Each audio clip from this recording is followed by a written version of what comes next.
পঞ্চলিঙ্গেশ্বর থেকে রওনা দিয়ে আমরা চলে গেছিলাম শিমলিপালে। সেখানে সীতাকুণ্ড ফলসে। সীতাকুণ্ড ফলস পৌঁছানোর রাস্তাটি খুব একটা মসৃণ ছিল না। বন্ধুর পথ দিয়ে চলতে চলতে আমরা ধীরে ধীরে পৌঁছে গেছিলাম এই সীতাকুণ্ডের দিকে। আমরা সবাই মিলে এক এক করে হেঁটে চলেছি খুব সংকীর্ণ রাস্তা দিয়ে। পাশেই নদী বয়ে যাওয়ার রাস্তা, কিন্তু সেই রাস্তাতে নদীর জল একটুকুও ছিল না।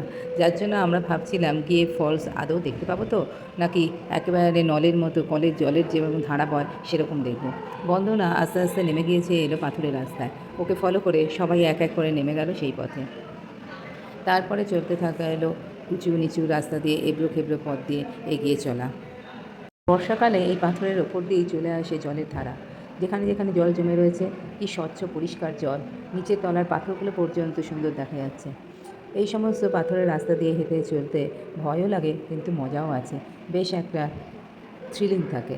সবাই মিলে আস্তে আস্তে এগিয়ে চললো। দেখা যাচ্ছে মেয়েরাই অনেক এগিয়ে ছেলেদের থেকে। সবাই এক এক করে এগিয়ে চললো নিজেদের জুতো বাঁচিয়ে জলের থেকে। পাথর টপকে, কোথাও উঁচু পাথর, কোথাও জলের ধারা বয়ে চলেছে পাথরের ওপর দিয়ে।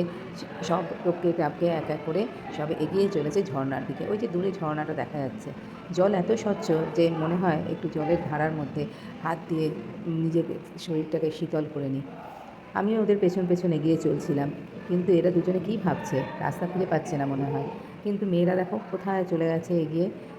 ঝুনু আর শুভ্রজিৎ দুজনে মিলে এখনও ডিসিশন নিতে পারছে না কোথা দিয়ে যাবে। এই একটা বড় পাথর, সেটাকে টপকে যাওয়ার মনে হয় খুব একটা দরকার ছিল না, ওই পাশ দিয়েও যাওয়া যেত। সে অনেক কারিগরি করে ওই ঝর্নার কাছে গিয়ে পৌঁছচ্ছে। উঁচু নিচু ছোট বড় সব পাথর টপকে টাপকে চলে যেতে কারোরই কোনো ক্লান্তিবোধ হলো না।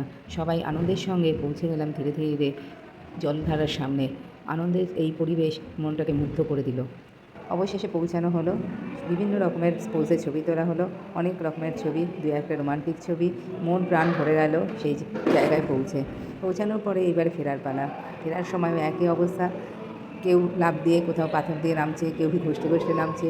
এদিক দিয়ে ওদিক দিয়ে যতটা সোজা রাস্তা পাচ্ছে সেদিক দিয়ে টপকে টাপকে নেমে অবশেষে আমরা আবার গাড়ির কাছে গিয়ে পৌঁছালাম।